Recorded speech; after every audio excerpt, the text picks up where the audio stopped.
Badan Pusat Statistik, atau BPS, memberikan peringatan dini terkait potensi kembalinya fenomena El Nino ekstrem, atau yang dijuluki Godzilla El Nino. Kondisi cuaca anomali ini diprediksi berdampak langsung pada penurunan produktivitas sektor pertanian dan stabilitas harga pangan nasional. Direktur Statistik Harga BPS, Sarpono, menjelaskan secara teori ekonomi, kendala produksi pada tanaman kebutuhan pokok akan memicu ketidakseimbangan antara pasokan dan permintaan yang berujung pada kenaikan harga. BPS menilai, kemarau panjang yang menyertai El Nino harus menjadi alarm bagi pemerintah untuk segera menyusun strategi cadangan. Ketersediaan komoditas yang masuk dalam kategori volatile food atau bahan pangan bergejolak menjadi titik yang paling rawan terdampak. Sarpono menekankan pentingnya langkah antisipatif, termasuk mempertimbangkan opsi pemenuhan stok dari luar negeri jika produksi domestik terganggu secara signifikan. Hingga saat ini, BPS terus memantau potret di lapangan untuk melihat sejauh mana pergeseran musim memengaruhi pola tanam dan panen petani. Nanti kami kumpulkan teman-teman yang importir, jangan terlalu menaikkan harga yang tinggi. Posisi sangat aman, bukan aman, sangat aman. Kemudian kita bagaimana menghadapi El Nino. Alhamdulillah stok kita 4,6 juta ton hari ini. Bulan April insya Allah bisa 5 juta ton. Dan ini tertinggi sepanjang sejarah. Dulu kalau bulan April itu hanya 1,5 juta ton, maksimal 2 juta ton. Berarti 3 kali lipat. Nah ini adalah kita patut syukuri. Kemudian standing crop, yang dikatakan standing crop yang tanaman sekarang yang siap panen itu 11 juta ton. Totalnya 28 juta ton. Nah itu kalau 28 juta ton itu cukup untuk 10,7 bulan sampai 11 bulan ke depan. Di musim kemarau nanti yang 6 bulan itu kita minimal, pengalaman kita El Nino minimal 2 juta ton per bulan. Berarti itu bisa 12 juta ton. Artinya apa? Kita insya Allah ke depan sampai bulan Mei cukup. Padahal panen puncak di Maret. Dan keringnya hanya 6 bulan, berarti aman. If I had my choice, what would I like to do? Take the oil. Because it's there for the taking. There's not a thing they can do about it. Unfortunately, the American people would like to see us come home. If it were up to me, I'd take the oil, I'd keep the oil, and would make plenty of money. So are you committed to committing a war crime in this war with Ukraine, with Iran?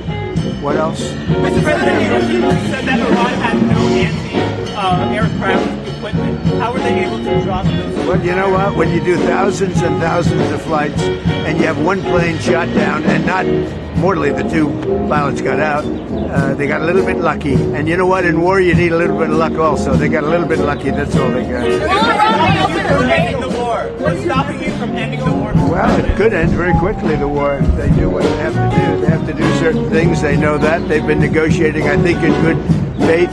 We've had total regime change. You know, the people there now are much more reasonable than the lunatics that you had in phase 1 and phase 2. They were lunatics. The people that we're negotiating with now on behalf of Iran are much more reasonable. You can call it what you want, but I call it regime change, and I think most people are giving us credit for that. The first regime was taken out, the second regime was taken out. Now the third group of people that we're dealing with is not as radicalized, and we think they're actually much smarter. Why did you use such vulgar language in that social? Only to make my point. I think you've heard it before. Mr. President, have you spoken to the families there that were saved? Have you spoken to the families there that were saved? I'm going to be doing it right now. Mr. President, What do you say to Americans who are not afraid of the war? They're foolish, because the war is about one thing. Iran cannot have a nuclear weapon. Had we not broken the Barack Hussein Obama agreement, you know what I'm talking about, the Iran nuclear deal. This is years ago, my first term. You would have had a total, Israel would have been gone, extinguished. Israel would have been wiped off the face of the earth, and the entire Middle East would have been, at a minimum, in big trouble. But I did it. That was phase 1. We killed Soleimani. Without Soleimani, if they had Soleimani, it would be a whole different thing. Maybe. Would still be winning, but it would have been harder. Because we are obliterating that country. And I hate to do it, but we're obliterating, and they just don't want to say uncle. They don't want to cry, as the expression goes, uncle, but they will. And if they don't, then they'll have no bridges, they'll have no power plants, they'll have no anything. I won't go further because there are other things that are worse than those two. And we might have, well, the thing, if I had my choice, what would I like to do? Take the oil.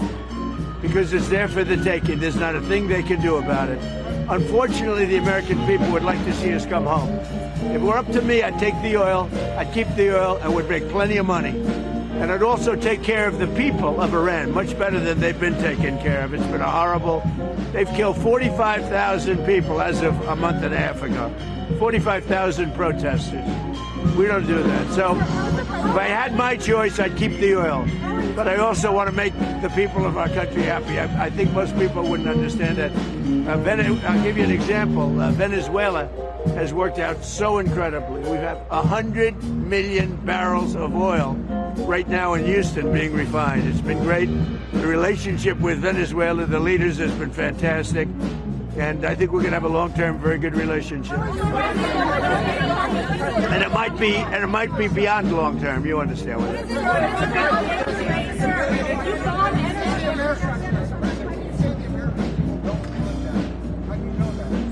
Well, I tell you what, I'm pretty good at this stuff, and I go around and I check. They'd like to see us win and come home. And I appreciate CNN for the first time maybe in my life. They did a poll. And everyone's saying, oh, is Trump losing MAGA? No, I'm not losing MAGA. MAGA loves what I'm doing. And CNN did a poll of MAGA voters, a big poll, very important poll, Harry.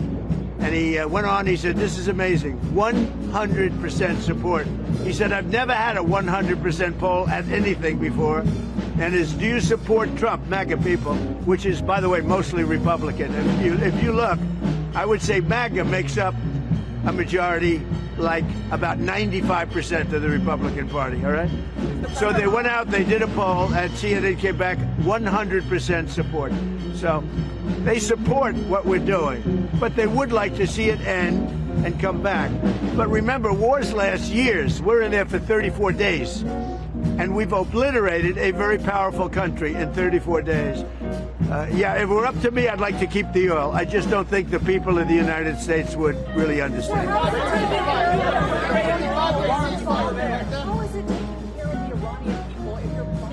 Yeah, who are you with? Who are you with? Well, that's a radical left group of lunatics that you're with. Let me just tell you, very fair question. The Iranian people, when they don't hear bombs go off, they're upset. They want to hear bombs because they want to be free. And the only reason they're not out protesting, you know that, is because they were informed that if they protest, like the wrestler and his friends, if they protest, they will be shot immediately. And that's an edict, that's in writing.